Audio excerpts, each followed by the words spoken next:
देवता और दानव कश्यप ऋषि की संतान है। पिता इनके कश्यप ऋषि हैं। माता अदिति ने आज स्वामी को कहा कि स्वामी, हमारे पुत्रों को कहीं भी ठौर नहीं है, कहीं पे सब छुपाने के लिए जगह नहीं है, आप कुछ करो। पया व्रत बताया। यज्ञेश यज्ञ पुरुषा तीर्थपाद, भगवान वामन रूप लेकर के आए। वामन अवतार में मेरे परमात्मा आए और वो वामन रूप लेकर के राजा बलि के यज्ञ में चले गए। राजा बलि से अगर मेरे भगवान जी ने लेना होता ना, अगर तीनों लोगों की संपदा ही भगवान जी को लेनी होती तो मेरे परमात्मा तो पलक झपकते ले लेते, लेकिन भक्तों के हाथों बिक जाते हैं भगवान। भगत प्रहलाद के पोता है राजा बलि, और राजा बलि ने ये भगत प्रहलाद जी ने भगवान जी से ये वर मांग के रखा है कि प्रभु आज के बाद तुम मेरे कुल में किसी को मौत के घाट नहीं उतारोगे। उनके पिता की हत्या करी मेरे भगवान जी ने, हिरण्यकशिपु की हत्या करी। कौन से रूप में आए थे भगवान? नरसिंह रूप में आए थे। आज के बाद प्रभु तुम मेरे कुल में किसी को मौत के घाट में उतारो, तथास्तु ये हो जाएगा। और आज भगत के वचन को लेकर के मेरे परमात्मा को आज राजा बलि के यज्ञ में मांगने के लिए जाना पड़ा।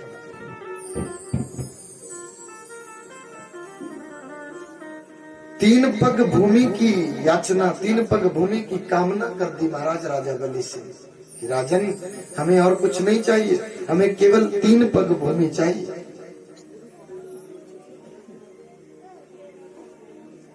संकल्पबद्ध किया, 3 पग भूमि तो ली मेरे भगवान जी ने, 2 ही पग में तीनों लोगों की संपदा को माप लिया।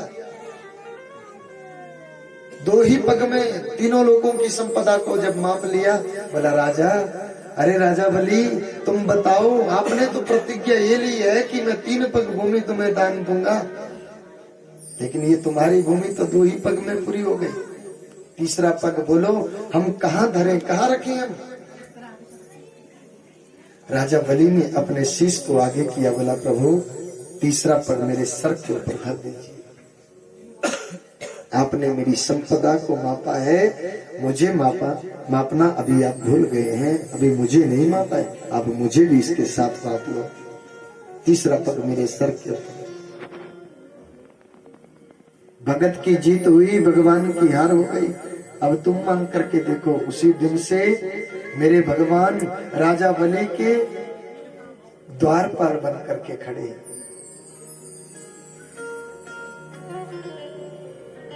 माता आई थी, माता ने कंगन बंधन किया था भैया को, किसको? राजा बलि को। आपके यहाँ पे पंडित जी आते हैं तो सर्वप्रथम, जब आज के बाद सुनना, जब कंगन बंधन करते हैं तो उस समय कौन सा मंत्र बोलते पंडित जी? येन बद्धो बलि राजा दान विद्रो महाबला तेन त्वं प्रतिबंधनामि रक्षे मांचल मांचल। येन बद्धो बलि राजा दान विद्रो महाबला। जिस बंधन में राजा बलि को बांधा था, उसी बंधन में मैं आज आपको बांधने जा रहा हूँ।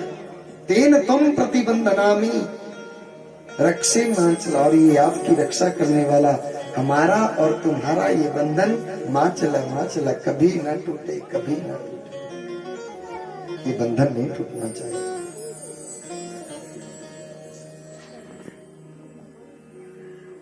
विजयश्री दिलाई और आज दिन तक राजा बलि के द्वारपाल बने हैं मेरे परमात्मा।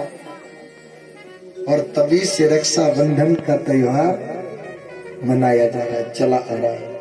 श्रावण मास की पूर्णिमा को माता लक्ष्मी आई थी राजा बलि को कंगन बंधन करने के लिए, और तभी से ये भाई बहन का त्योहार मनाया जा रहा है। भाव से बोलो राधे राधे।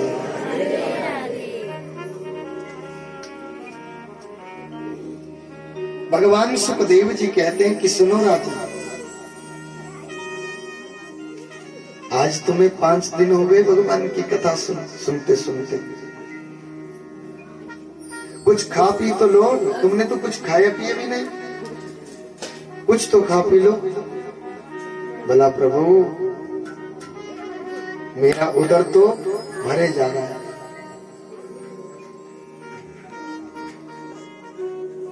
आपके मुखारविंद से जो मैं भगवान जी की कथा का अमृत पान जो किए जा रहा हूं, तब मुखा भोजम अमृत पानम च। अरे प्रभु, ये जो तुम मुझे कथा रूपी अमृत सुना रहे हो ना, मैं इसका पान किए जा रहा हूँ मेरे को। और इसी खाने पीने के पीछे तो मेरे से ये इतना बड़ा अपराध हो चुका है।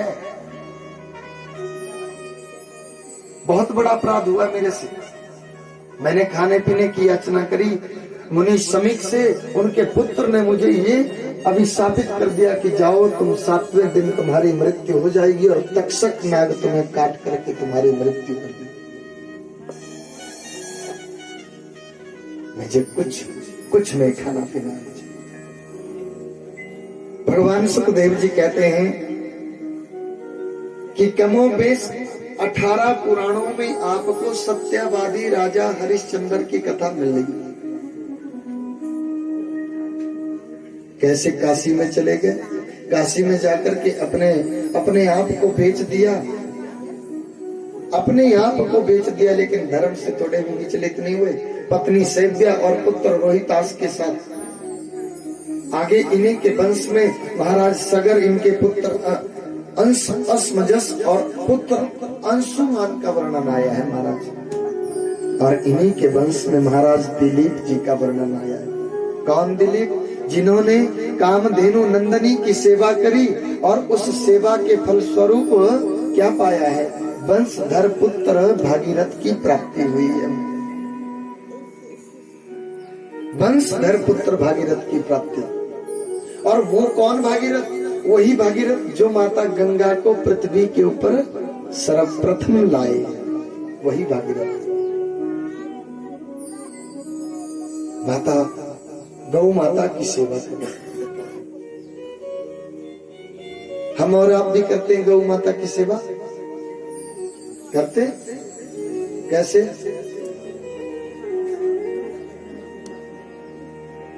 डंडे की पथराने। बहुत दयनीय दशा है आज की डेट में माता गौ की। एक मोड़ पे बिलख रही है बेचारी, अपनी मालकिन को याद करती होगी। और शास्त्र कहते हैं कि सबसे ज्यादा अगर किसी को दिमाग है तो वो गौ को है। और गौ मैंने इंद्री, गौ मैंने गोपी और गौ मैंने गोविंद। गौ के नाम से भगवान जी ने अपना नाम गोविंद रखा। हुण जंगला ते रुड़ गया रे कृष्णा तेरिया गौआ, तेरिया गौआ कृष्णा तेरिया गौआ। बोलिए गोविंद भगवान की। हुण जंगला ते रुड़ गया रे कृष्णा तेरिया गौआ, जंगला ते रुड़ गया रे कृष्णा तेरिया गौआ, तेरिया गौआ कृष्णा तेरिया गौआ, तेरिया गौआ कृष्णा तेरिया गौआ कृष्णा तेरिया गौआ।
पीछे कृष्ण मुरारी, हाँ जी पीछे कृष्ण मुरारी। आगे आगे गौआ चलत है, पीछे कृष्ण मुरारी, हाँ जी पीछे कृष्ण मुरारी। आगे आगे गौआ चलत है, पीछे कृष्ण मुरारी, पीछे कृष्ण मुरारी।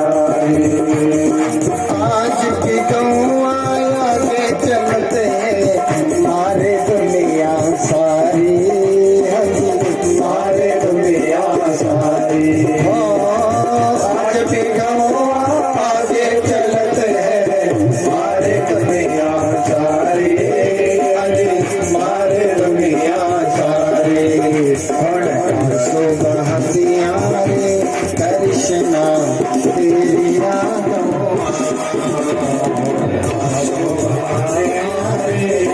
कृष्णा तेरी यादों, तेरी यादों, कृष्णा तेरी यादों, तेरी यादों,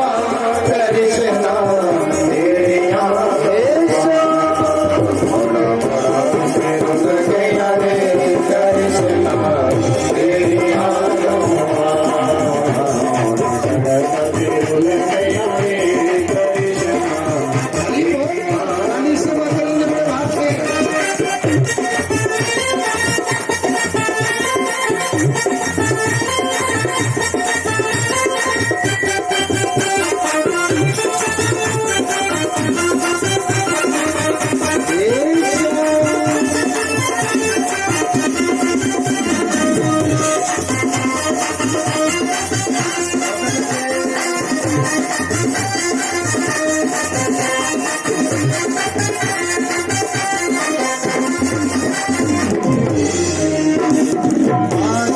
आगे गौआ चलते हैं, पीछे कृष्ण मुरारी, पीछे कृष्ण मुरारी। आगे आगे गौआ चलते हैं, पीछे कृष्ण मुरारी, कृष्ण मुरारी। आज भी गौआ आगे चलते हैं, पत्थर मारे सारे, पत्थर मारे सारे। आज भी गौआ आगे चलते हैं, पत्थर मारे सारे, पत्थर मारे सारे। मोड़ा मोड़ाते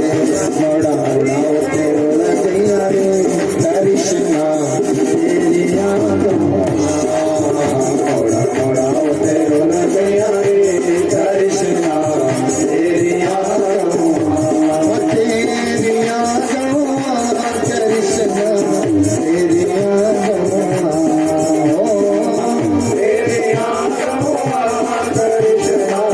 तेरी यादों, तेरी यादों, कृष्णा तेरी यादों।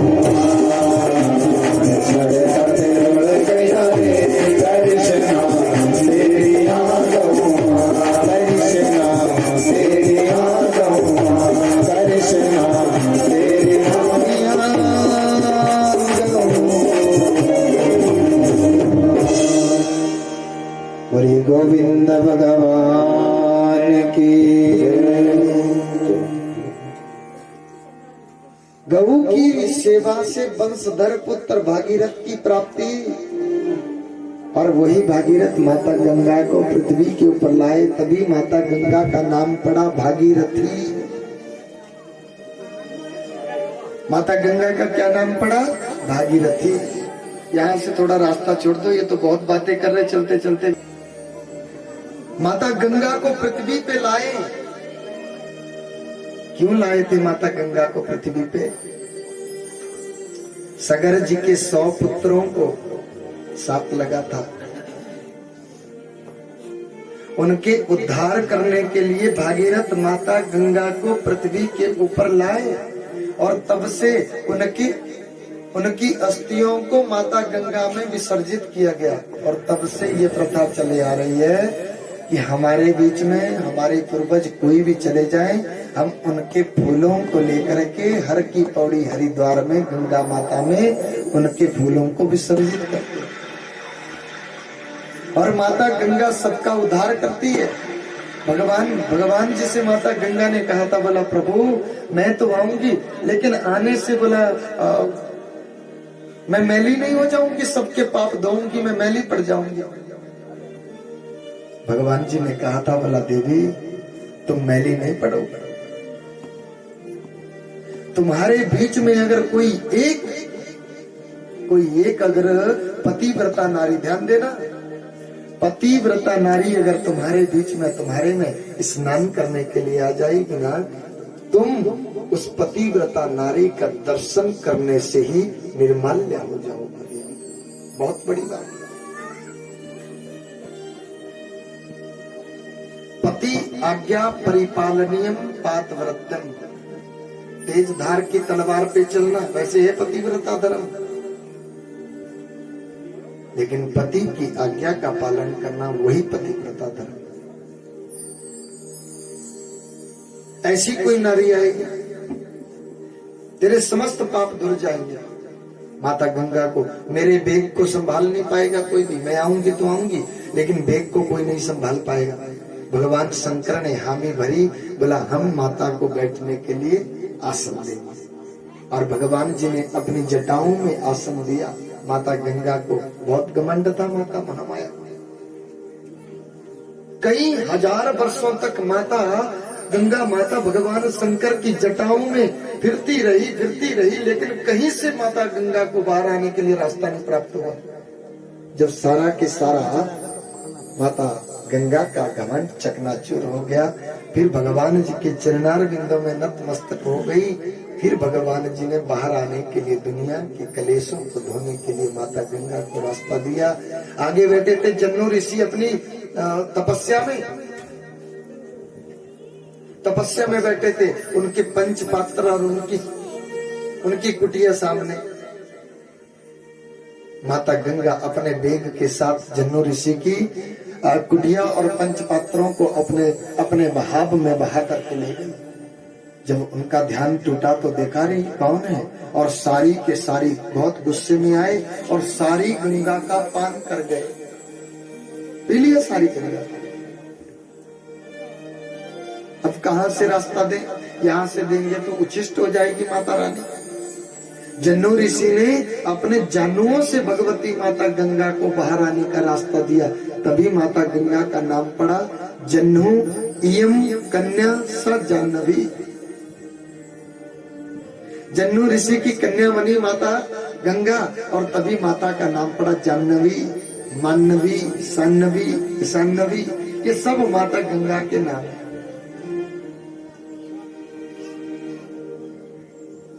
माता गंगा आई, ना अस्ति गंगा समम तीर्थम, गंगा के समान पृथ्वी के ऊपर किसी शास्त्र में कोई उससे दूसरा तीर्थ नहीं बताया गया।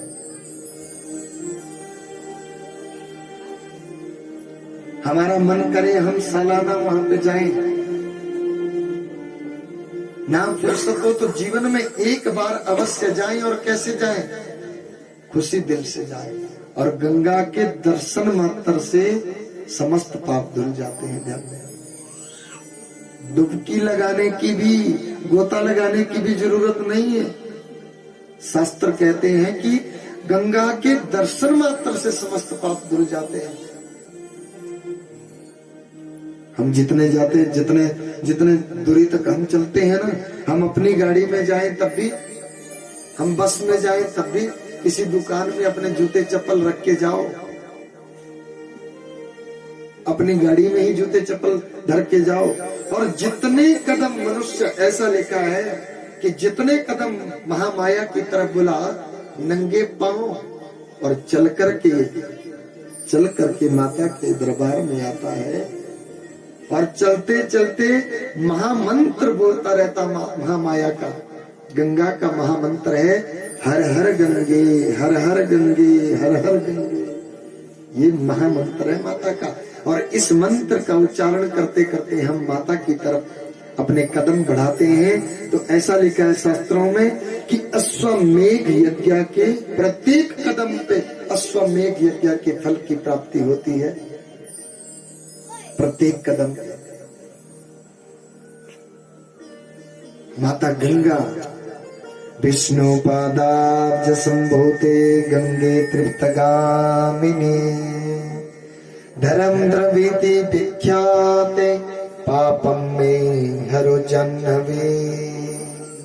विष्णु पादाब्ज संभूते चरणों से निकली गंगा, है ना?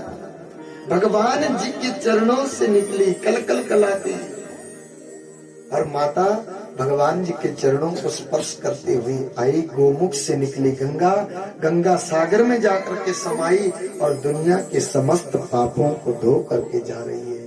हर हर गंगे। तो आप जाइए, लेकिन अन्य क्षेत्रे कृतम पापम पुण्य क्षेत्रे विनश्यति। घर के पाप सारे, हमारे यहाँ के पाप, समस्त पाप धुल जाते हैं गंगा में, भगवान जी के चरणारविंदों में जाकर के। लेकिन गंगा में किए गए, तीर्थ पे किए गए, भगवान जी के दरबार पे किए गए पाप वो कहाँ धुलने वाले हैं बताओ? पुण्य क्षेत्रे कृतम पापम वज्रलेपो विभस्यति। पुण्य क्षेत्र, हरे तीर्थ क्षेत्र का जो पाप है, भगवान जी के दरबार का जो पाप है, वो वज्रलेपो विभस्यति, वो पत्थर की लकीर बन जाता है। वो पाप कदापि धुलने वाला नहीं होता। आप से बस कहो राधे राधे, नहीं धुलने वाला है वो पाप। भगवान सुखदेव जी कहते हैं कि सुनो राजन, भगवान सुख मुनि ने भगवान श्री राम जी का आश्रय लिया। श्रीमद् भागवत महापुराण में राम कथा लिखी गई 2-4 अध्याय में। राम कथा लिखने की क्या जरूरत थी? ये तो कृष्ण कथा है, कृष्ण कथा में राम कथा लिखने की क्या? राम कथा तो अपने आप में 9 दिन का मुक्त प्रसंग है। रामायण, राम कथा जो होती है वो 9 दिन की होती है।